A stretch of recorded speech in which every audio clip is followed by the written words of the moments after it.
Today's episode is sponsored by Jane, a clinic management software and EMR that helps you handle your clinic's daily admin tasks so you can free up your evenings and weekends. The Jane team understands how precious your time is and recognizes that charting can often be the most time-consuming admin task for practitioners. That's why they're here to help. To save you from having to start your chart notes from scratch, you can check out Jane's template library, which gives you access to templates that have been generously created and shared by health and wellness practitioners in the community. Once you have a template you like, you can choose to customize it further with charting tools such as range scales, text fields, checkboxes, and more. To see how Jane can help you spend more time doing what you love, head to jane.app to book a personalized demo. Or if you're ready to get started, you can use the code WELLNESS1MO at the time of sign up for a 1-month grace period applied to your new account.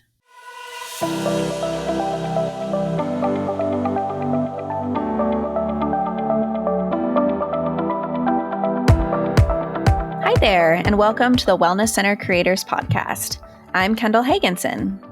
And I'm Anna Rudell. We're thrilled to have you join us on this journey of creating innovative, patient-centered wellness centers. As experienced health and wellness providers, we've seen firsthand the challenges of delivering comprehensive, holistic care to our patients.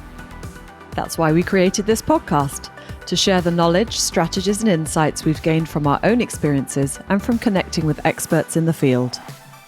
Each episode, we'll dive into a different aspect of building and growing a successful wellness center, from developing a strong multidisciplinary team to implementing cutting-edge technologies and treatment approaches. We'll also share practical tips, resources, and real-world examples to help you overcome common obstacles and streamline your processes. Our goal is to empower you with the tools and confidence you need to create a thriving wellness center that truly makes a difference in your patients' lives. So whether you're just starting out or looking to take your existing practice to the next level, you're in the right place. Get ready to learn, grow, and be inspired. Let's create something amazing together. Welcome to the Wellness Center Creators Podcast. Welcome back, everyone, to the Wellness Center Creators Podcast. Today on the show, we have a returning guest, Paul Kuthe, as well as Scott Fish. And these are two of my favorite people. I work with them a lot with my clinic here in Vancouver. Paul and Scott, can you please introduce yourselves? Welcome to the show. Scott, you go first. My name is Scott Fish, and I'm from the Portland area originally, now living in Vancouver, Washington. And for the past 11 years, I've been running my own digital marketing agency called 32 Degrees Digital. And we work with health and wellness clients, hospitality clients, and really people-focused businesses. I really enjoy that aspect of marketing and helping connect people to things they need or services that they need. I really enjoy the chase with Google and trying to dissect the algorithm. I enjoy figuring out what channels are going to work best for clients and then really pushing on those and knowing that that may change in the future. Sure. Yeah, thanks. I got my start really in a different space. I was an adventure athlete for a lot of years, promoting national brands and really creating as much adventure in life as possible for myself and other people. And I've just continued creating adventure for other people and myself through business coaching.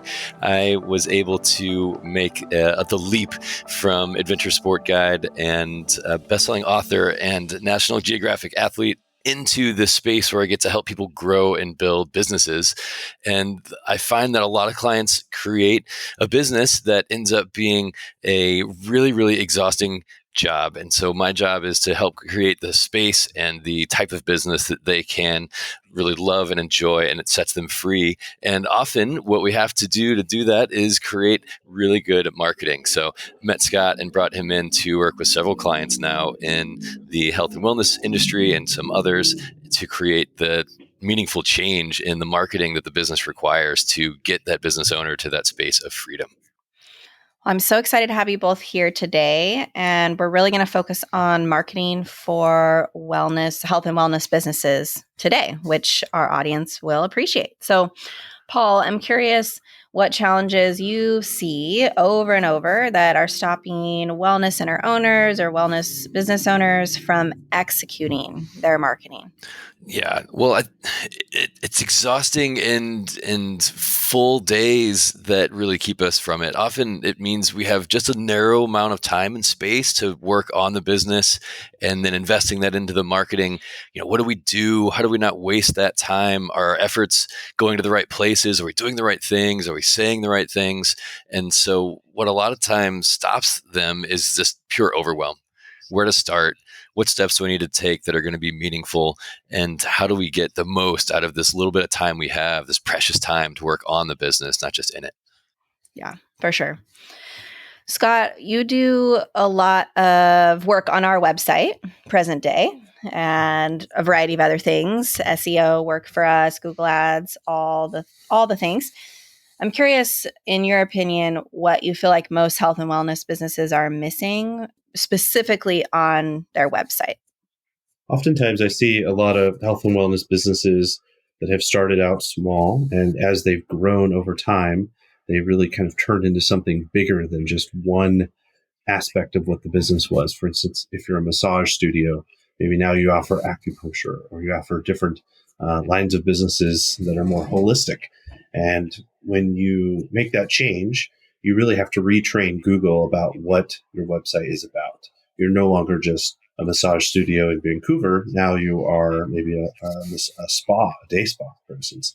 And so moving kind of upstream is a challenge because you oftentimes have to change how your content is set up, and you have to change how even your homepage is displaying information. So one of the areas that I think is missing sometimes is that higher level view of a business and understanding where all the little pieces fit into that. The other area that I see opportunity is a lot of businesses talk about what they do. And this is very simply put. We are a massage studio. We're massage therapists. But they don't necessarily talk about what the customers are searching for in Google. And this may be, some kind of physical reaction or something going on in their body, something related to muscles.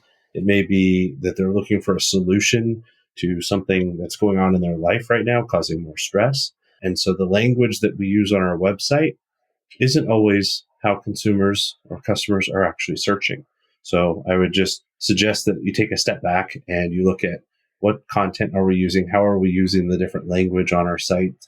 And does that fit with what people tend to come to us asking for us to help them solve? One good example of that is using the word therapist versus therapy. Oftentimes, somebody's looking for a specific person versus looking for the service. And those two words can be interchanged, but they do mean different things. And Google will oftentimes bring up different results. One of the big challenges that I see is that everyone's trying to expand and add in new things. And as you hire new people, you have people that specialize in certain things that maybe you didn't specialize in before.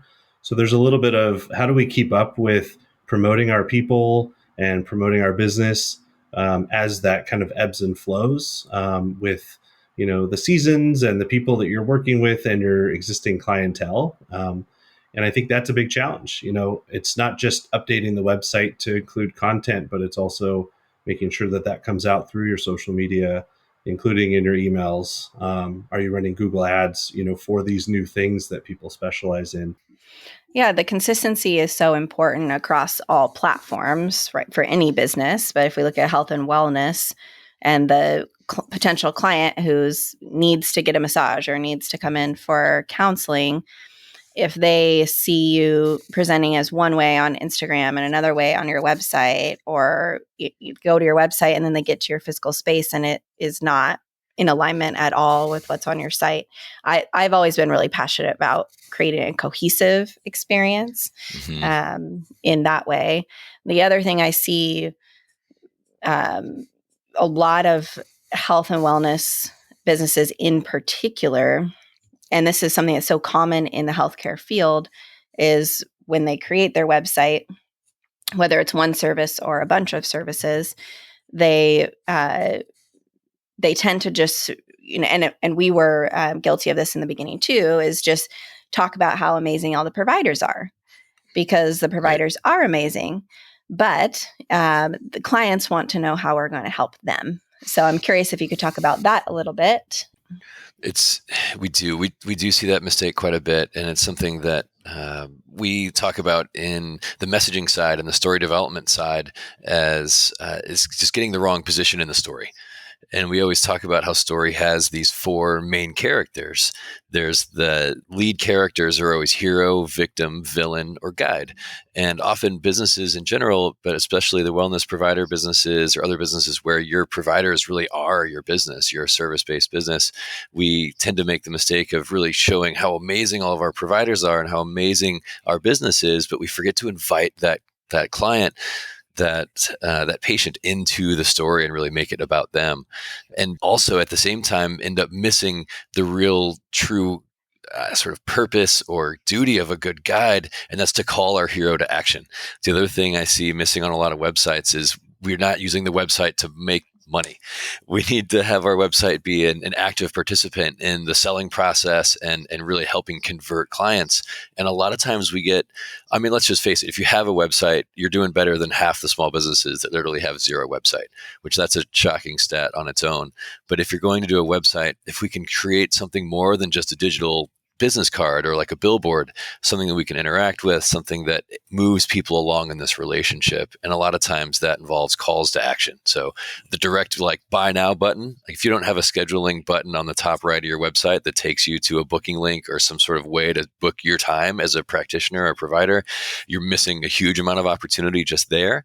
But if you also add a way where maybe someone's not ready to book, they're really ready to learn a little bit more about you, maybe start solving the problem on their own and start forming that relationship where you can show up in their space as that guide to help them find the answers. And that might be a checklist or a downloadable resource or a guide or a recipe or something where you can start getting that interaction going and really help people see, hey, these folks know what they're talking about and they actually care and they're giving me great resources. And that building of reciprocity is part of that. And of course, driving people to that from your social to your website using that same resource, give it away on social media, run an ad to it, get people into your ecosystem so that you can nurture them with emails, with specials, with extra added value, and really hold that important space in their world, not just having a static website. So most listeners on this podcast are healthcare providers who are business owners, and a lot of them want to create multidisciplinary practices. So Scott touched on it a little earlier around, okay, if you're adding a new service and you're going from massage to now massage and acupuncture, we need to take that into consideration for SEO and our website. But what are the tangible ways that someone can actually get the most out of their website if they're adding a new service, a whole new line of services that Google hasn't known them for yet? What should they actually do tangibly? As businesses grow and change and really morph, the language on our website changes often as well. Not only does our website need to change, but also our marketing and our branding and our social media and our email, all of these channels need to kind of adapt to our changes as we're growing our business and adding new modalities. One area of opportunity may be that if you expect to add a new modality over the next couple of months, you actually build out a page about it so that you're not starting from scratch when you hire that person finally to bring in that acupuncturist or somebody else that has a specialty that you don't currently do. Sometimes people will take those pages down when that person's no longer employed or working with the business. And that kind of resets everything. I would suggest that you don't do that. Leave those pages up so that you're not starting from scratch when you do rehire for somebody. And I think that's a little bit of a game that we have to play of the brand and what our business looks like versus the marketing strategies and not kind of taking a step forward and backward all of the time. I mentioned earlier too about, when you add a new modality or new line of business, essentially, you have to retrain Google about what your site is about. And that is very true. Not only do you have to put out real new content that is more deep about certain topics, but you also need to get more votes of authority, which in the SEO world, those are links. You need to get more people linking back to your website, not just to the homepage, but to these new pages that talk about the new modality areas. And that may be as simple as reaching out to partners in your community, other related businesses kind of in a ring around you, but are not competitors. But as you add a new modality, and you really do have to add more authority to those pages so that they can continue to move up in the ranking with Google. And it may take some time, quite honestly. Google does crawl new content pretty quickly, but we have to convince Google why you should outrank 5 or 6 other websites that have been around for years that are offering the same services that you now offer. And that's a challenge. So definitely take a step back and look at potentially working ahead in modalities that you plan to add in the future. I think that will give you a better opportunity once you hire somebody or bring somebody in and start to offer something new. People always want to know, if they have a certain amount of budget for digital marketing, should they put it to Google ads or should they put it to social media ads? Which one is bringing in more customers right now? Yeah. So Google ads are truly people raising their hand saying, I'm looking for a massage in Vancouver now, and running ads so that you show up across the top for that moment. You know exactly what service they're looking for. You know exactly where they're located. That is really a direct lead opportunity. In social media, when we're running ads, we don't necessarily know that somebody's looking for a massage. We maybe know their location. They maybe fit a profile of people that typically get massages, maybe age, gender, affinity groups, things that they like, other pages that they follow. You can target people based on that, but you don't know that they're looking for a massage today. And so those are two very different people that you can target. Social media ads typically are less expensive, but they are more broad reaching. And so there's a balance there. If you bring people in on a social media ad into your website and then you can remarket to them in Google Ads, that's a really good scenario because you now know that you've brought the perfect customer in. And so now when they search in Google, we have our ads show up, and maybe we're willing to spend another $1 or $2 per click because we know that's the perfect customer and they're searching and they've already been to our website.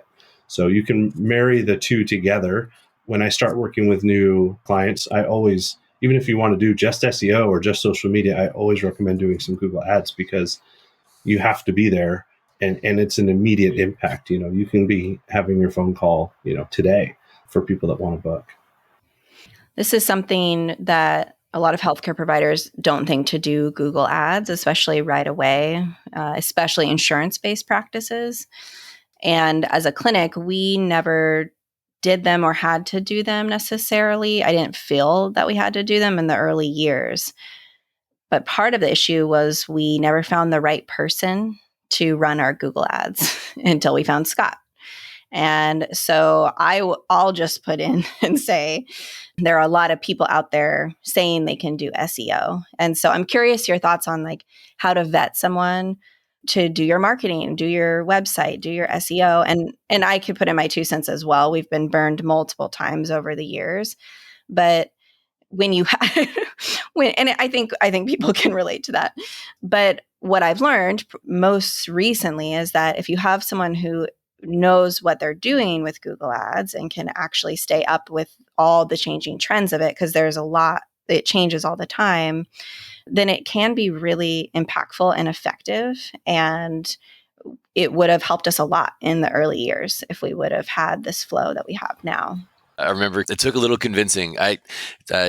Scott, you'd known Scott from a long time ago, but when I first started bringing the idea of Scott up into our conversations, you didn't realize who it was. You could tell you had been burned in the past by these things, and I had too. And so I just wanted to chime in and sort of start off by answering this question of what I sort of saw in Scott before I dared to bring him into the picture to work with you, Kendall, because it was, I'd also been burned by several folks that had made grand claims about their ability to move up in the rankings on Google and have your business be found. And a lot of gimmicks and, long contracts that involve making mock pages and pages you can't control or own, and really sort of changing phone numbers on Don't do things. that. And Don't do it. don't do it. So when I saw that Scott was able to actually keep up with what was actually happening with the algorithms and what was actually happening out there in this space, based on research and based on the numbers, and not just another sort of cookie cutter solution, really customizing and tailoring it to the business and what their needs were. That's what really stood out for me. And Scott, you probably have some other questions you can suggest people ask, or ways to sort of see the light here a little bit. What are other things to look for when finding the right person? One of the things that people recognize about me is I have a passion for the industry. This isn't just a job. And I think when you have somebody that you're working with that's really passionate about it, they are constantly learning. They're constantly wanting to try out new things. When I was in college, I started building websites back in 2001 to 5, and chasing Google's algorithm was fun for me. It's changed a lot. Now we even have Facebook. We didn't have Facebook when I was in college. It I think came out my senior year. Oh, I just missed it. And so, I enjoy that. I think, I think, finding someone that's passionate and really truly interested is a big thing. And then, when I started out, I really was interested in SEO, and over the years, I've worked with so many different clients in other areas and other marketing channels. And I think you really have to understand what's possible outside of just your sole expertise area. And that's hard. A lot of web designers build websites, but they say they can do SEO. They build the SEO pieces in there, but it's not really a strategy that it makes sense. And so the same is true, we can run some Google ads for you.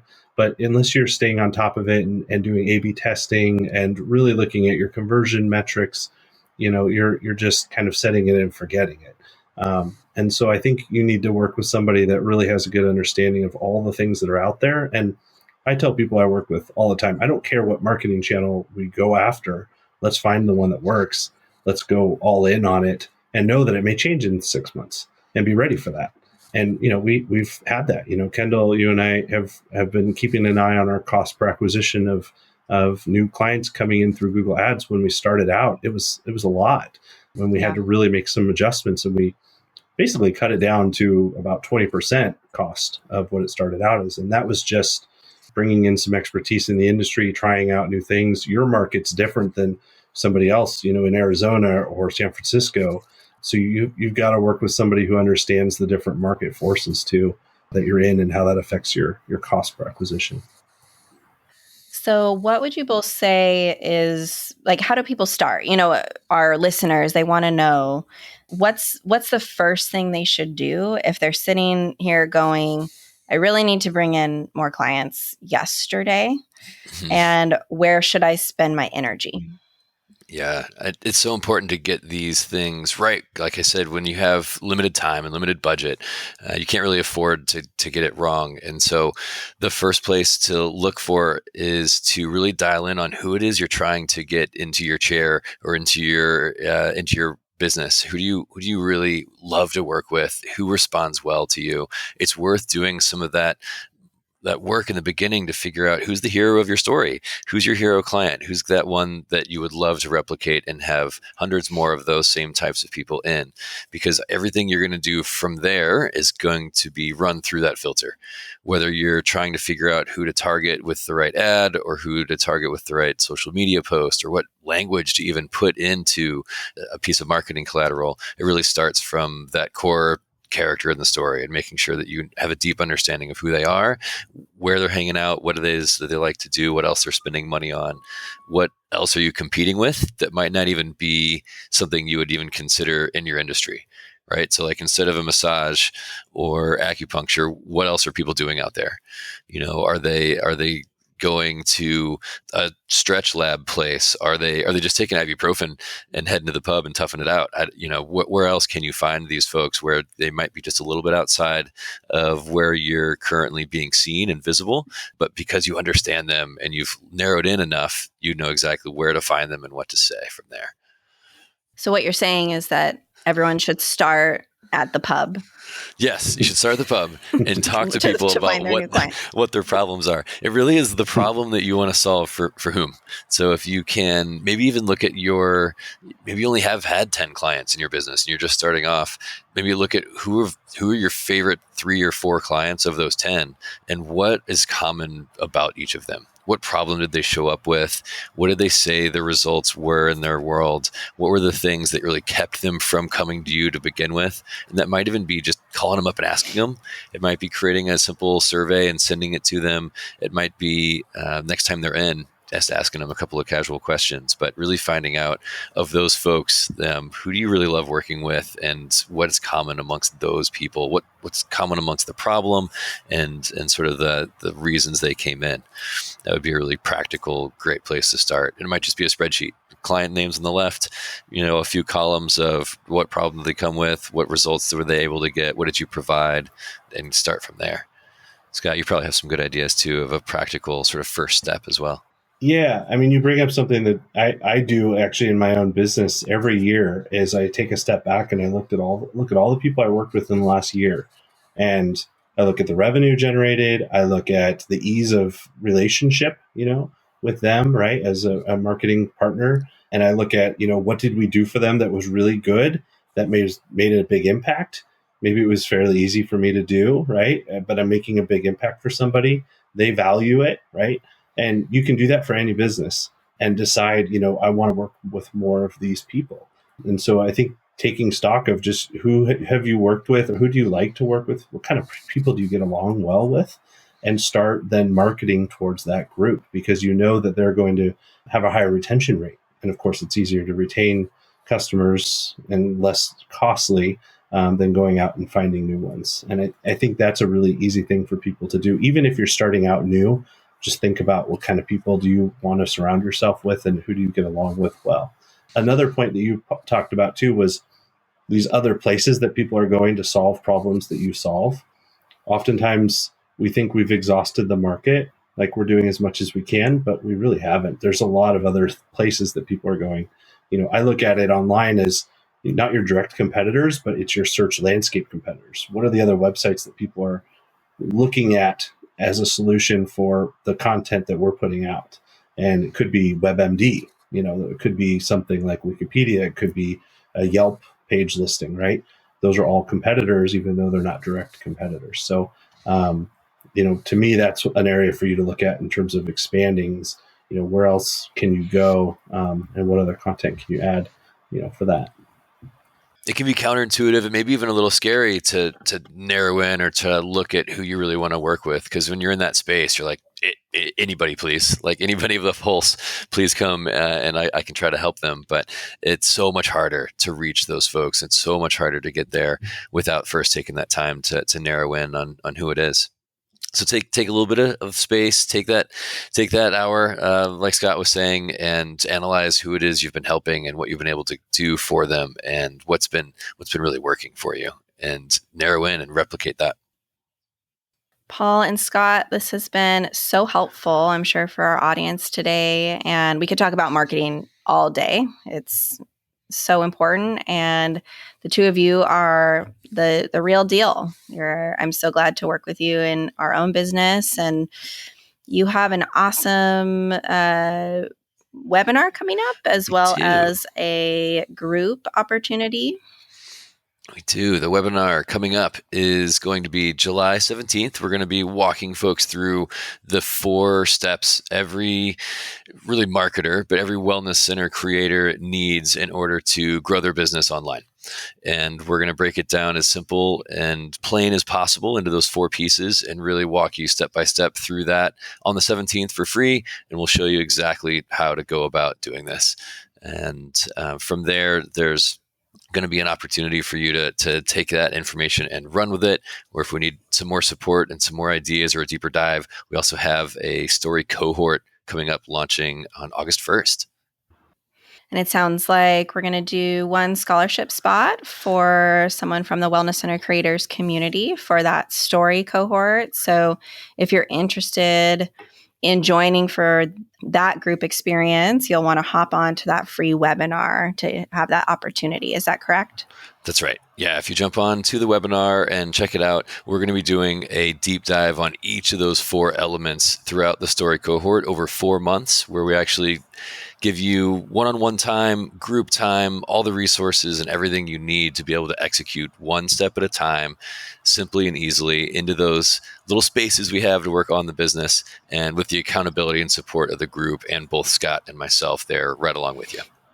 Yeah, and just real quick, the 4 areas that we are going to be looking at are developing your story and coming up with your brand script, and then taking that and creating a funnel to generate more leads coming through and kind of developing out lead magnets and nurturing. And then we'll get into the marketing and the SEO and really looking at what channels should you use to market and bring in more leads. And then the 4th one is the sales side of things. How do we actually close the deal?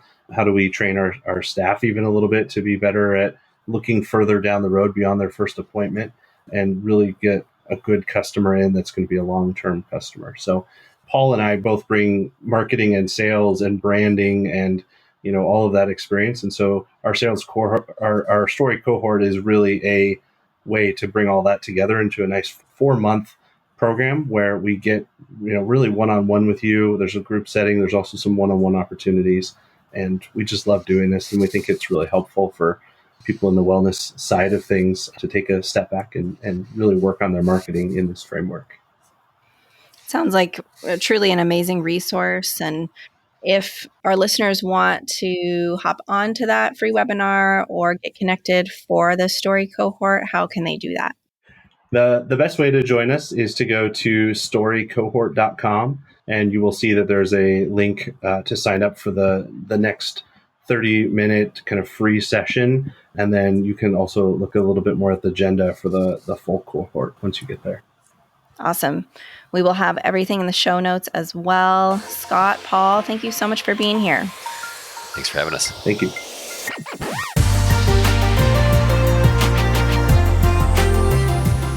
Thank you for tuning in to the Wellness Center Creators podcast. We hope you found this episode informative and valuable. If you enjoyed the show, please consider subscribing and leaving a rating and review. Your support helps us reach more health and wellness professionals like you. For additional resources, show notes, and more episodes, visit our website at wellnesscentercreators.com. We'd love to connect with you and hear your thoughts, experiences, and questions. Feel free to reach out to us through our website or social media channels. Once again, thank you for listening. We appreciate your dedication to providing exceptional patient care. Join us next time as we continue exploring the world of wellness center creation. Until then, take care and keep making a difference. Thanks for listening to the Wellness Center Creators podcast.